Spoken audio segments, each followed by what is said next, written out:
Olá, seja muito bem-vindo a esse vídeo, resultado do seu diagnóstico. E de acordo com o que você respondeu, a sua mente está equilibrada, está em harmonia. Isso quer dizer o seguinte, existe um estado em que o seu corpo e a sua mente estão como que um carro funcionando perfeitamente, né? Então nada bate. A suspensão está perfeita, as curvas são feitas em alta velocidade sem o carro se desestabilizar, ou seja, você passa por momentos onde a sua estabilidade emocional é testada veementemente pela vida, mas mesmo assim você permanece estável, em equilíbrio, né?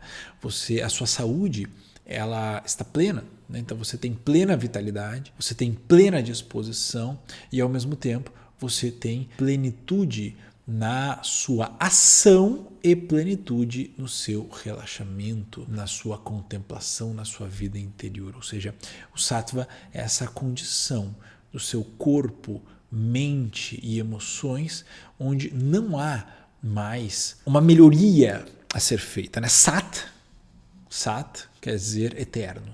Né?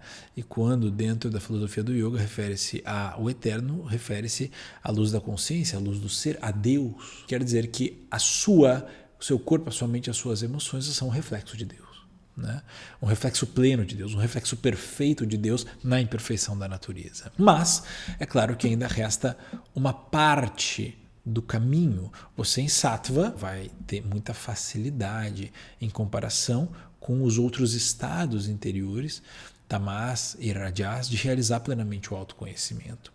Mas, de onde você está, você já consegue enxergar um horizonte mais amplo da jornada do autoconhecimento à sua frente, né? Como se o clima para a sua viagem interior estivesse mais ameno.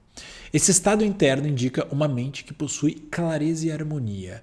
Isso é um ótimo sinal, mas você deve se proteger das armadilhas que eu vou mencionar daqui a pouco, que são inerentes a esse estado. Na linguagem técnica do yoga, esse estado da mente se chama sattva, como eu disse anteriormente. Alguns sinais experimentados quando a sua mente está em sattva são virtudes como coragem, integridade, bondade, compaixão, capacidade de perdão, ausência de raiva ou ciúme, calma, equilíbrio. Mas antes de te explicar o que fazer para se manter nesse estado maravilhoso e continuar evoluindo, você precisa entender que ajustar a condição da sua mente e organizar o seu mundo interno é o primeiro passo para que a sua vida realmente mude, melhore, se transforme, para melhor você olhe para os meses que se passaram, os anos que se passaram e sinta que você está dando passos adiante na trilha da vida. As situações que você vivencia no mundo nada mais são do que um reflexo do que você traz dentro de si. Se a sua mente está se manifestando de modo luminoso em sattva, essa é a condição ideal. Certo? Mas atenção, se você se descuidar, você pode cair em desequilíbrio. Tá? E por que isso acontece?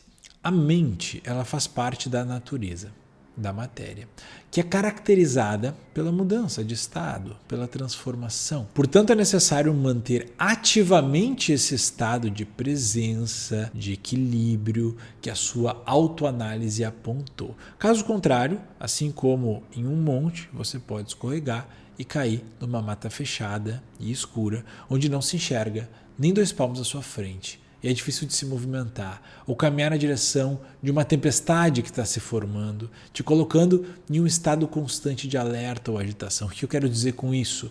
A manutenção do equilíbrio e da harmonia da vida é uma manutenção dinâmica, como andar de bicicleta. Se você parar de realizar bons hábitos, você vai fazer com que todas as virtudes do estado que você conquistou se desvaneçam. Então, o resultado de um corpo, uma mente virtuosa são bons hábitos, são bons comportamentos. Né? A causa da virtude são bons comportamentos. Você não vê ninguém que desenvolve virtudes, uma mente, um corpo equilibrado, as emoções estáveis, sem ter antes cultivado comportamentos atentamente, que não eram automáticos, mas que exigiam um certo esforço. Então, siga realizando esse esforço.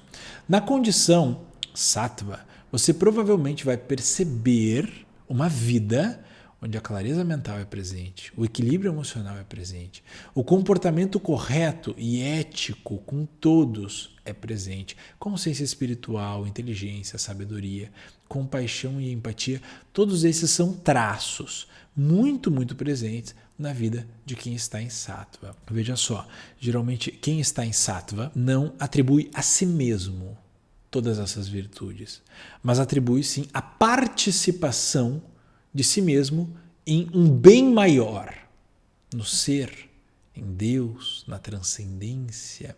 Então você participa da bondade, você participa da coragem, porque se você pode perdê-la em algum momento, se a vida é equilíbrio e desequilíbrio, quando você se desequilibrar, você vai perceber que todas essas virtudes não são suas. Você participa em alguma medida delas, na medida em que se aproxima da luminosidade mental, emocional e física. Agora, como vivemos em sociedade, mesmo você estando com a mente em sattva, existem alguns desafios. Primeiro, sensibilidade emocional.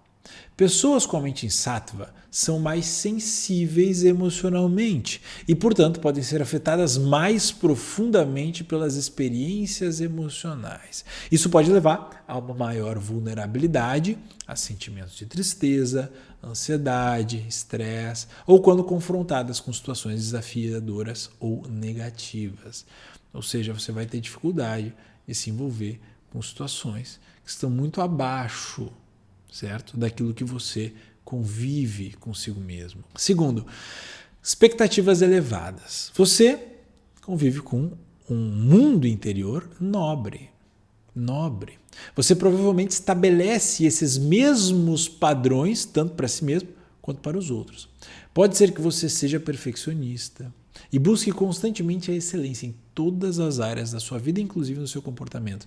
Isso pode levar a uma pressão excessiva e uma tendência de autocrítica e de ter muita sensibilidade nos seus relacionamentos, tá? Terceiro, a dificuldade de lidar com a negatividade. Já falei um pouco disso anteriormente, mas vou aprofundar um pouquinho aqui.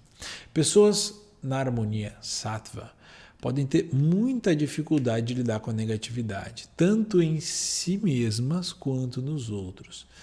Elas podem ser mais propensas a evitar ou suprimir as emoções ou situações negativas ao invés de encará-las de frente, tá? Na vida existe maldade, na vida existem desafios que muitas vezes vão convidar você a transitar em situações que não são exatamente as situações nobres e profundas que você queria, mas faz parte da coragem. E note que a coragem é uma virtude que está no meio entre a tolice, né, a audácia.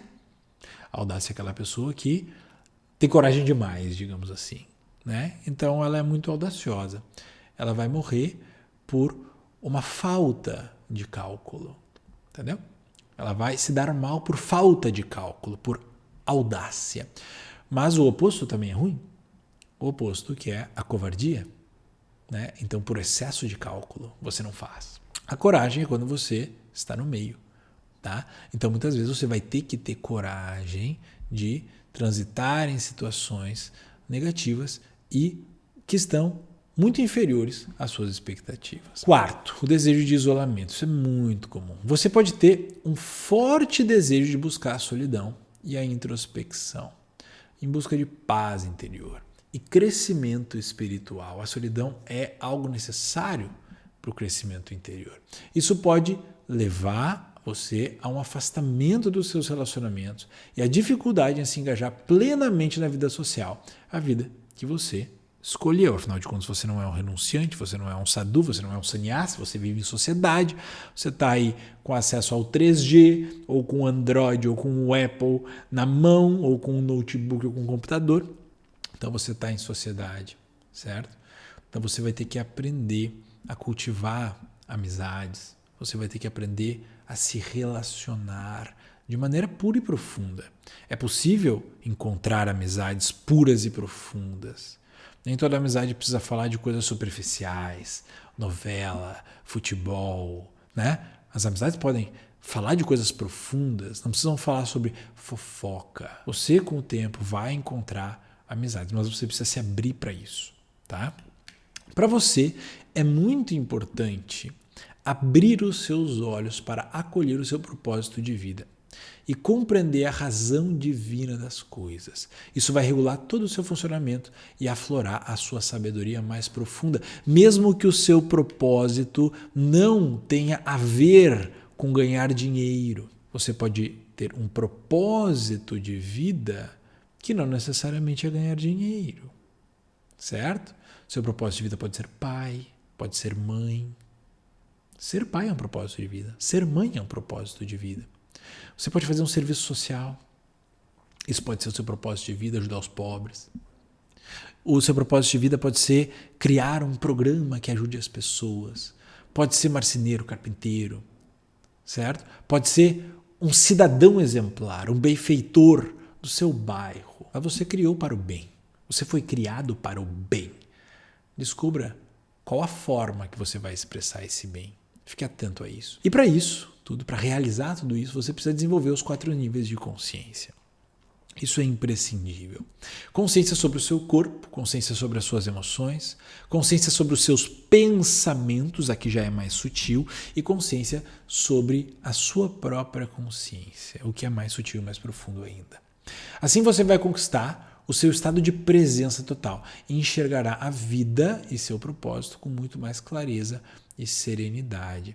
Eu vou falar de forma mais profunda sobre esse processo nas aulas do caminho do yoga. E mais do que isso, eu vou te mostrar como fazer com que esse estado seja a regra na sua vida e não uma exceção.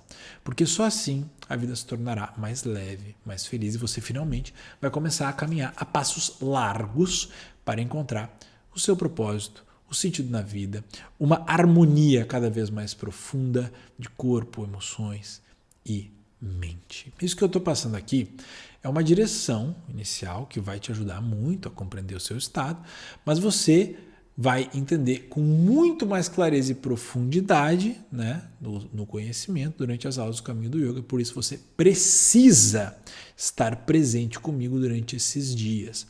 Mas eu quero te ajudar desde já a manter esse estado, melhorar esse estado, aprofundar esse estado de sattva, e por isso eu vou disponibilizar uma prática que você vai realizar na sua casa, de acordo com o seu nível de experiência em yoga, tá? E com relação a isso que você precisa desenvolver. Então são 2 filtros aqui.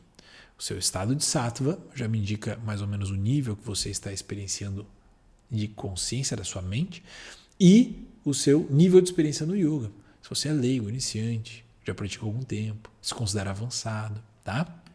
Você vai sentir ao final dessa aula que seu estado de consciência se ampliou, que o seu nível de presença se tornou mais profundo, que a sua mente e o seu corpo atingiram um grau de organicidade, de vitalidade, de leveza muito maior do que na entrada da aula. Eu vou deixar o link disponível aqui embaixo para você acessar, mas você tem que fazer. Esse é o combinado. Não adianta só ter acesso às coisas. Você precisa colocá-las em prática, tá? Você vai encontrar também aqui embaixo, muito importante, os links para as aulas do treinamento gratuito, o Caminho do Yoga, para que você clique nesses links e ative os lembretes, para que você não perca, porque esse curso não vai ficar salvo. Você tem que estar presente ao vivo, tá? Uma dica, salva essa página aqui nos seus favoritos, clicando provavelmente numa estrelinha para poder consultar ela quantas vezes você precisar. Você também deve ter recebido um e-mail com o link para esse mesmo resultado, então cheque sua caixa de spam, caixa de entrada e spam, e prepare-se, porque sua vida será completamente transformada com o caminho que eu vou lhe apresentar. O único caminho para a vida plena em todos os sentidos é a trilha interior, é a trilha do autoconhecimento.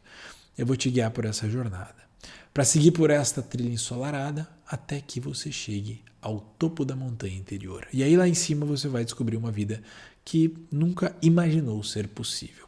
Um grande abraço